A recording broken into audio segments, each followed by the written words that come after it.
I find it interesting that Carol and I were talking about this, how many people will spend hours and hours talking about the most petty, insignificant things.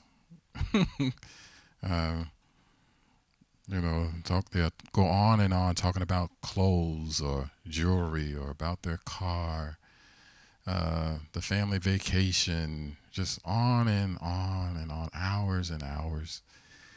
And but if somebody starts to bring up something like the death of a loved one, a funeral, I don't want to think about that. No, those are negative things. I don't want to think about that. But that's the thing that matters most. What's going to happen after you die?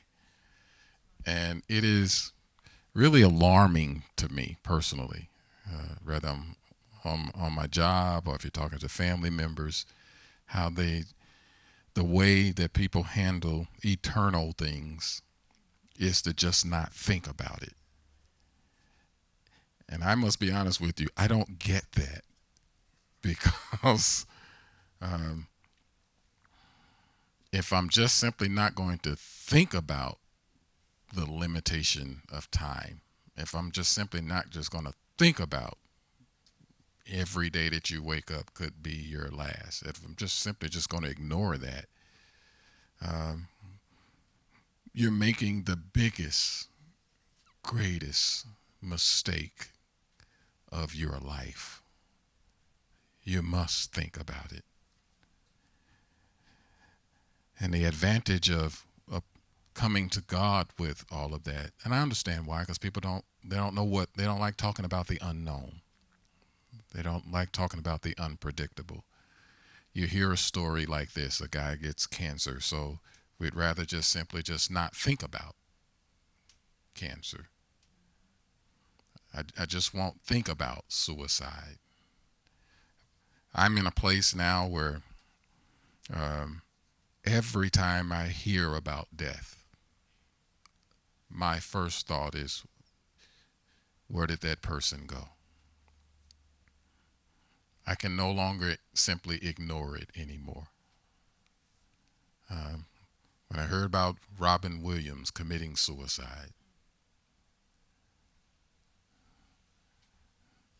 when I heard about Joan Rivers dying, she just went for some type of procedure and goes into cardiac arrest and never wakes up.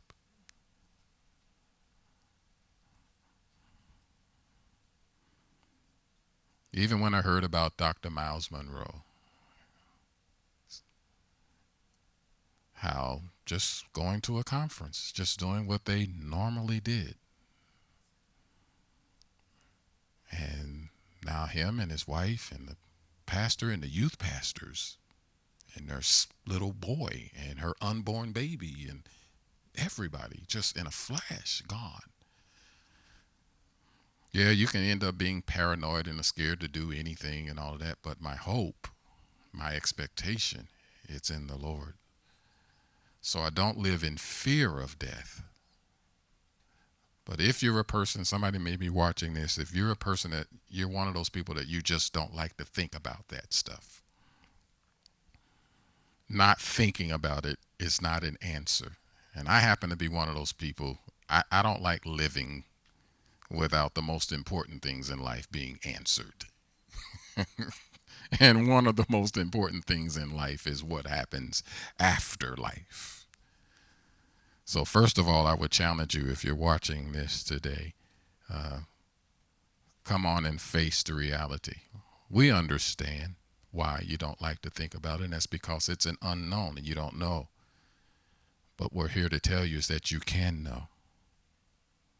By doing what you have heard these people do in this film, you put your hope, your life, your trust all in the Lord. One of the dangers of growing up in church, and I was one of those, You grow up in church, and of course, my sons, they all grew up in church and all of that. So, one of the dangers for some of you that are watching this, you feel like you're already okay because you've been around this stuff and heard this stuff all of your life. You can quote scriptures better than me. Your name is on the church roll. You've had water sprinkled on you, or you've been dunked.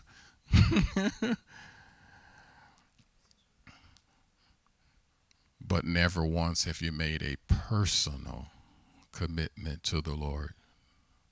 I'm not here to debate in doctrine, but I know there are some of you that have been taught that because you were baptized as a baby or had water sprinkled on you as a baby, that you're all right, you're okay. But the reason why that fear is in your heart about the future is because you've never really done this. And so I would encourage you to make that decision.